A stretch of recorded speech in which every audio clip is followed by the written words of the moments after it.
During the time, sir, na nag-struggle kayo at yun nga, nagsisimula pa lang, meron ba kayong gustong ikwento na inspiring nung nag struggle kayo para sa mga taong gusto ding sumama sa Philippine fashion trends? Ayun, yung time ng show namin, yung hirap na hirap kami. So, ano yun, napakahirap talaga kasi first time namin nun eh. 'Di ba? Makikita mo yung mga nanay habang hirap na hirap ka, nagpapasalamat sa'yo.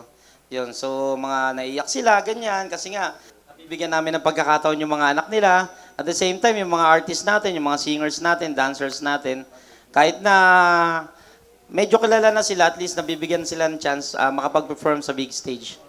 Tama, and I could attest that dahil itong isang trophy na nandito galing to sa aking dalawang bossing dito.